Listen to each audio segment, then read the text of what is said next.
Good evening and welcome to Express News with me, Deepika. In the next half an hour, we'll get you all the latest news and updates from the country and the world in 30 minutes. Let's begin. The President of India, Draupadi Murmu, accepted credentials from the ambassadors or high commissioners of Cambodia, Maldives, Somalia, Cuba and Nepal at a ceremony held at Rashtrapati Bhavan in New Delhi on Monday. India's Vice President Jagdeep Dhankhar presided as the chief guest at the inauguration of Advanced Entrepreneurship Skill Development Programme at National Agri-Food and Biomanufacturing Institute in Mohali district of Indian state of Punjab on Monday. Addressing the gathering, the Vice President said that startups have to trickle to the villages now because agricultural produce is lifeline of economy and raw materials for the industry. India's Finance Minister Nirmala Sitharaman engaged in a post-budget discussion with industry stakeholders in Mumbai on Monday. Expressing gratitude to the Prime Minister for his consideration towards the taxpayers, Sitharaman highlighted the government's shift in focus towards boosting consumption. Finance Minister Nirmala Sitharaman also launched the Mutual Credit Guarantee Scheme for MSMEs in Mumbai. The Finance Minister said that this will boost the MSMEs which were focused upon in the last 3 budgets. India's External Affairs Minister Dr. S. Jaishankar met Italy's Deputy Foreign Minister Maria Tripodi in Delhi on Monday. Both the leaders discussed India-Italy strategic partnership and ongoing efforts to further build on them. Dr. S. Jaishankar also met former UK Prime Minister Rishi Sunak in New Delhi on Monday. External Affairs Minister appreciated Sunak's constant support for strengthening India-UK relationship.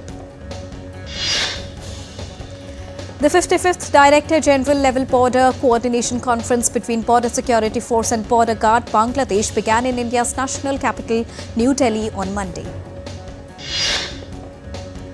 The 7th episode of Pariksha Pe Charcha hosted legendary athletes including Mary Kom, Suhas Yatiraj along with Avni Lekra, who shared tips on handling examination pressure. Speaking to the exam warriors, Mary Kom recalled how she fought against all the odds to become a world champion multiple times, not just for herself but to empower women across the country. Paralympic silver medalist Suhas Yatiraj shared insights on how to overcome fear during examinations. Paralympian Avni Lekra also did a small meditation with the students to rewire their brains for different situations. The Amir of Qatar, Sheikh Tamim bin Hamad Al Thani, will pay a state visit to India on 17th and 18th of February. During his visit, the Amir will hold discussions with President Draupadi Murmu and Prime Minister Narendra Modi. India's Commerce and Industry Minister Piyush Goyal held a meeting with a delegation led by Michael Williamson, President at Lockheed Martin International. Discussions explored opportunities for manufacturing aircraft in India. India's Education Minister Dharmendra Pradhan participated in the 126th Founders' Day celebration at Hindu College in New Delhi on Monday, alongside Delhi University's Vice Chancellor Professor Yogesh Singh. Praising the institution, the minister called it a beacon of hope in the field of education and highlighted the transformative impact of the new education policy and its potential to reshape the country's academic landscape. India's national capital woke up to tremors on Monday morning as an earthquake measuring 4 on the Richter scale hit Delhi NCR around 5:35 a.m. as per local time at a depth of 5 kilometers. There is no report of damage or casualties so far.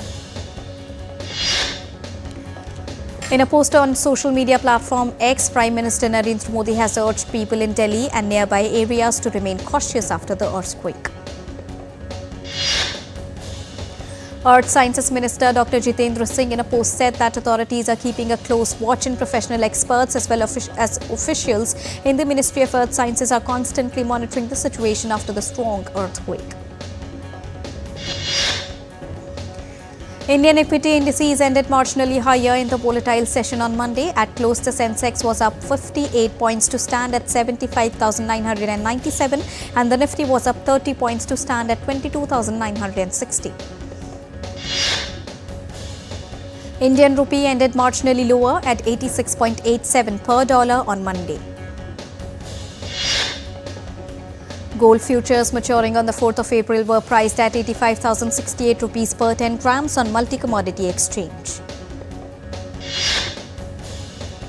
Silver futures for the 5th of March maturity stood at 95,640 rupees per kilogram on multi-commodity exchange. India's overall exports comprising both merchandise and services rose to $74.97 billion in January 2025, according to data released by the Commerce Ministry. The International Monetary Fund has once again delayed the disbursement of the fourth installment of loan to Bangladesh, amounting to $645 million of the $4.7 billion till June. Sri Lanka's President Anura Kumara Dissanayake presented his first full-year budget that focused on economic recovery and meeting IMF bailout terms. Japan's economy expanded an annualized 2.8% in the October-December quarter, backed by improved business spending and better-than-expected consumption.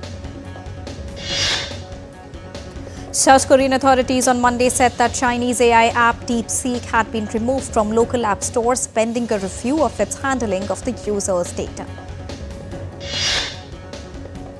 UK Prime Minister Keir Starmer's Labour administration said it was stumping up to $3.2 billion to help support the sector. It also launched a consultation looking at how to protect the steel sector from unfair trading practices abroad and reduce high electricity costs. Heightened security in Paris as French President Emmanuel Macron is set to host European leaders on Monday for an emergency summit on the Ukraine conflict. The meeting will take place at 1500 GMT at the Elysee Palace. British Prime Minister Keir Starmer has offered to send British peacekeeping troops to Ukraine if needed, hours before European leaders meet in Paris on Monday over the Ukraine conflict. U.S. Secretary of State Marco Rubio is in Saudi Arabia for talks aiming at ending the ongoing Russia-Ukraine conflict. Rubio met with Saudi Foreign Minister in Riyadh. U.S. top diplomat Rubio will meet Russian officials in Saudi Arabia alongside Trump's National Security Advisor Mike Waltz and White House Middle East envoy Steve Witkoff. Ukraine's President Volodymyr Zelensky held discussions with the UAE President Sheikh Mohammed bin Zayed Al Nahyan at a meeting in Abu Dhabi on Monday. Both the leaders attended the signing of the Comprehensive Economic Partnership Agreement between the two countries. Russian President Vladimir Putin has sent his foreign minister and a senior Kremlin advisor to meet the U.S. officials in Saudi Arabia on Tuesday to discuss peace deal negotiations, whereas Zelensky said that Ukraine will not participate in U.S.-Russia talks in Saudi Arabia. U.S. President Donald Trump said he believes he could very soon meet with Russian counterpart Putin and believes that both Putin and Zelensky want to stop fighting. Russian Defense Ministry has claimed that its air defense downed 90 drones and intercepted 2 HIMARS rockets on Sunday night. The ministry also claimed of repelling attacks by Ukrainian army in various regions. Israeli Prime Minister Benjamin Netanyahu met with U.S. Secretary of State Marco Rubio, praising Donald Trump as Israel's greatest ally. They discussed countering Iran and achieving objectives in Gaza, including eliminating Hamas and ensuring the release of hostages. Speaking at an event in Jerusalem, Israeli Prime Minister Benjamin Netanyahu said Israel and the U.S. share a common strategy on Gaza's future and hailed President Donald Trump's plan. Netanyahu discussed the plan with Rubio endorsing Israel's conflict aims in Gaza, saying Hamas must be eradicated. Egypt's new administrative capital sent a massive humanitarian aid for the Gaza Strip consisting of 457 trucks loaded with more than 7,200 tons of food, housing and medical supplies. The humanitarian situation in the Eastern Democratic Republic of Congo, DRC, continues to deteriorate as M23 rebels entered the center of another key city in the Eastern DRC on Sunday. The African Union has reiterated the need for caution and the need for M23 and supporters to disarm and withdraw from occupied territories. Nearly 2,000 soldiers took part in Sweden's largest military exercise in central Stockholm. It is held every 3 years and runs over 4 days with urban warfare training. A week before Germany's general elections, around 30,000 demonstrators gathered in Berlin against cooperation with the far right after US Vice President J.D. Vance called for Germany to drop the long-standing taboo. Argentine President Javier Milei could face an impeachment trial in Congress after the libertarian leader touted a cryptocurrency that crashed soon after. Singapore court found opposition leader Pritam Singh guilty of lying on 2 counts to the parliament on Monday. He has been asked to submit a maximum fine of 7,000 Singaporean dollars for each charge by the prosecution. Mauritius former Prime Minister Pravin Jugnauth was released on bail by the court on Monday. He was arrested on charges of money laundering on Sunday. Over 4 tons of methamphetamines were seized in Sinaloa by Mexican Army in a raid on various laboratories and warehouses. The recent raids on drug operatives in Mexico are an outcome of the US threats of sanctions. We are heading for a short break. We'll be right back.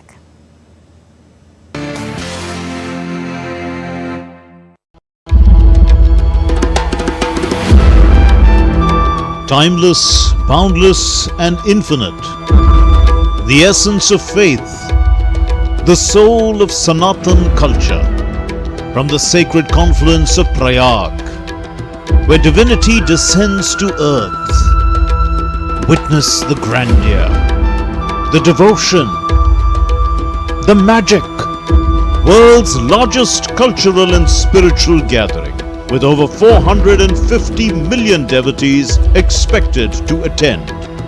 Mahakumbh, India's greatest festival of faith. Exclusively on DD India.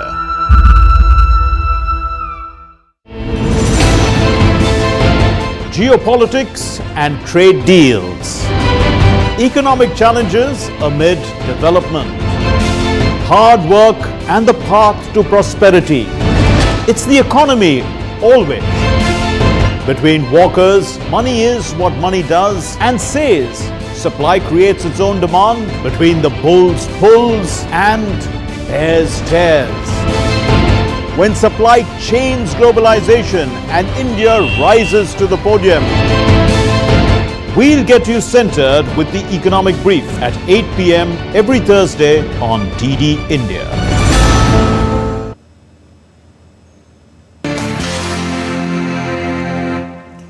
Welcome back after that short break. Let's continue. At least 9 people have died in the eastern United States, including 8 in Kentucky, as powerful storms brought flooding and exceptionally powerful winds, downing trees and cutting power. State of emergency declared in the region. Kentucky Governor Andy Beshear, in a press briefing, said that the emergency response team conducted over 1,000 operations to rescue those impacted by the storm. Another snowstorm hit eastern Canada during the weekend, causing flight delays and cancellations. The accumulating snow in Canada caused traffic hazards and collisions due to reduced visibility.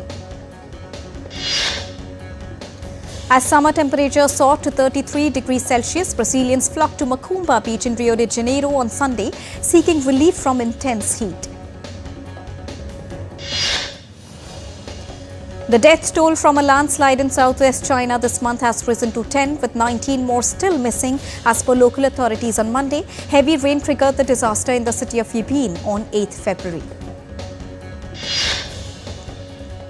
Gurez Valley of the Bandipora district in India's Union Territory of Jammu and Kashmir experienced fresh snowfall on Monday as the temperature continues to stay below the freezing point.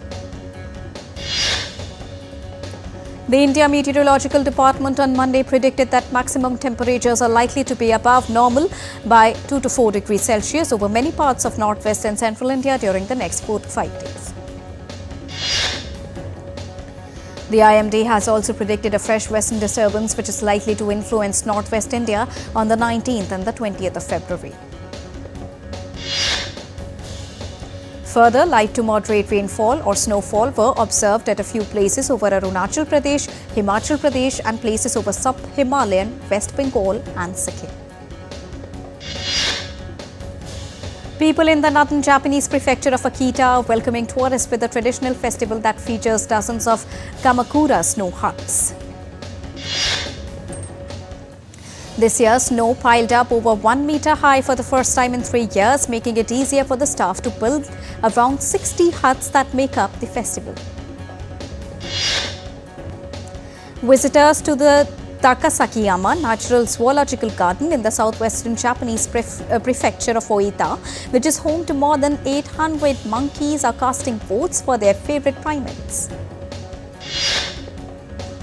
The visitors can choose from 16 candidates including Maruo, with which they can take pictures, and Yakei, that has become the first female boss of the herd.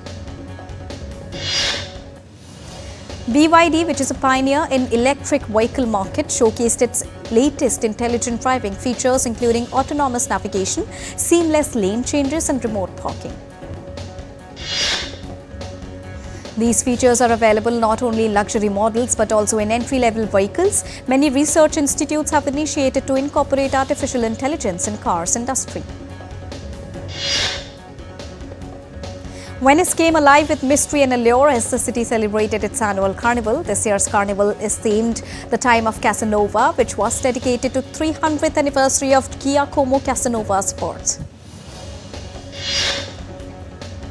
It brought together masked revelers in elaborate costumes, filling the streets and canals with the romantic and adventurous spirit of Casanova. This year's carnival ends on the 5th of March.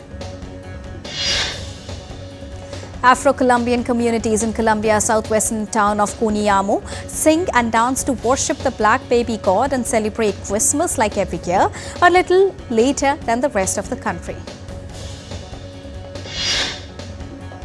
For decades, women, men and children dressed in traditional costumes have been commemorating Christmas 2 months later, which is a tradition that dates back to the days of slavery. New York City's Chinatown came alive on Sunday as the 27th annual Lunar New Year parade returned, drawing thousands of spectators despite heavy rain. Participants welcomed the Year of the Snake with traditional lion and dragon dances, vibrant music and dazzling firecrackers. India's southern state of Chennai recorded a significant increase in migratory bird numbers this season with over 100,000 birds observed. Now, this is more than double the previous highest count back in the year 2019. The migratory season from November to March usually sees around 25,000 birds at the marshland, but this year the numbers far exceeded, passing the records. Mahakumbh in Prayagraj has drawn an overwhelming number of devotees to the sacred Triveni Sangam, achieving another feat. Chief Minister of Northern State of Uttar Pradesh, Yogi Adityanath, said that a record number of 530 million devotees have taken the holy dip in Triveni Sangam. The BAFTA winners for 2024 were announced at a high-profile ceremony in London on Sunday, with Vatican drama Conclave scoring 4 victories, including for Best Film and Outstanding British Film. The Brutalist, which is a 3.5-hour tale about a Hungarian immigrant architect, won Best Director for Brady Corbett and Best Actor for its star Adrian Brody. In one of the big surprises of the night, Mikey Madison won the leading actress category for portraying an exotic dancer who gets involved with a Russian oligarch's son in Anora. Zoe Saldana wins this year's BAFTAs in Best Supporting Actress category for her work in Emilia Paris, whereas Kieran Culkin bags BAFTAs in Supporting Actor category for his role in A Real Pain. J.K. Soria's Spanish drama Emilia Paris emerged victorious in Best Non-English Language Film category at the 78th British Academy Film Awards. British pop band Take That and actor-musician Jeff Goldblum treated viewers to performances during the 2025 BAFTAs. Gary Barlow, Howard Donald and Mark Irwin from Take That performed their hit Greatest Day. Hollywood star Kate Winslet, best known for her performances in Titanic, Quills and Hamlet, is all set to make her directorial debut with Goodbye June for Netflix. Pop star Shakira has been hospitalized in Peru with a stomach infection, forcing her to cancel her Sunday show in the Andean country. South Korean actress Kim Sa-ron, known for her roles in A Brand New Life, The Man from Nowhere, has passed away at the age of 24. Kim was found dead in her home at Seoul. Veteran actors Gajraj Rao and Renuka Shahane have teamed up for Prime Video's upcoming original series Dupaiya.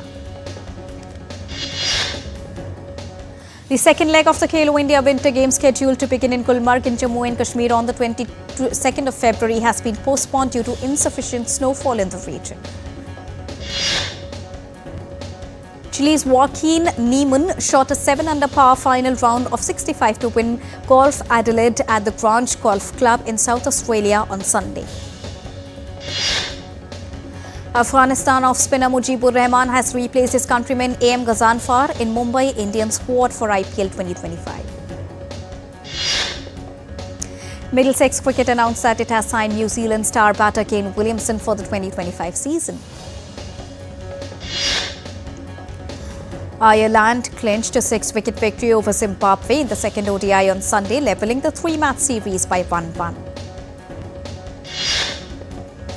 Red Bull's Max Verstappen, ahead of the new Formula One season, said that he hopes the team can improve on last season, where he struggled at times despite winning the Drivers' Championship. The Indian men's hockey team will face Germany in their next match in the FIH Pro League on Tuesday. After going down to England in penalty shootout, the Indian women's hockey team will take on Spain in their league match on Tuesday. Brazil's Fonseca defeated home favourite Francisco in the Argentina Open final, becoming the youngest player to win a title on the ATP Tour. Ugo Humbert delighted fired up his home crowd by defeating Hamad to successfully defend his Marseille Open title. Serbia's Majomir beat Alejandro Fokina to capture his second-year ATP title at Delray Beach in Florida. Indian men's and women's squash teams won bronze medals at the Asian Junior Team Championship in Hong Kong on Sunday. Tottenham Hotspur edged past Manchester United by 1-0 in a thrilling Premier League encounter on Sunday. Premier League leaders Liverpool secured a 2-1 victory over Wolverhampton at Anfield, courtesy of goals from Luis Diaz and Mohamed Salah. And Juventus defeated their fierce rivals Inter Milan by 1-0 in Serie A match on Sunday. And with this, it's a wrap here on Express News for now, but news and updates will continue here on DD India. So don't go anywhere. Keep watching and keep tracking DD India for all latest news and updates from the country and the world. Thank you so much for joining us right now. Namaskar.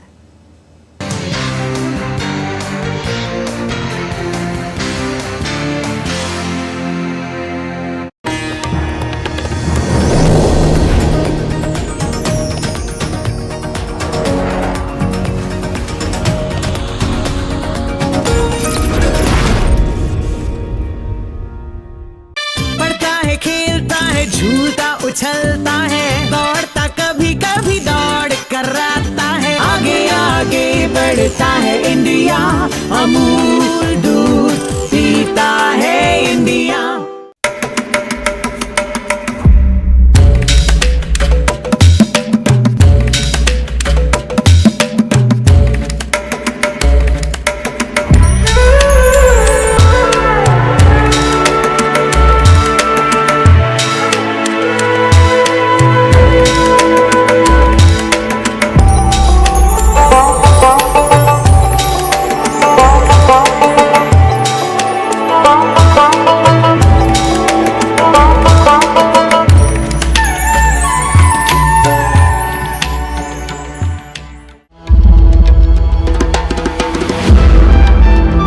Timeless, boundless and infinite, the essence of faith, the soul of Sanatan culture, from the sacred confluence of Prayag where divinity descends to earth. Witness the grandeur, the devotion, the magic. World's largest cultural and spiritual gathering, with over 450 million devotees expected to attend. Mahakumbh, India's greatest festival of faith. Exclusively on DD India.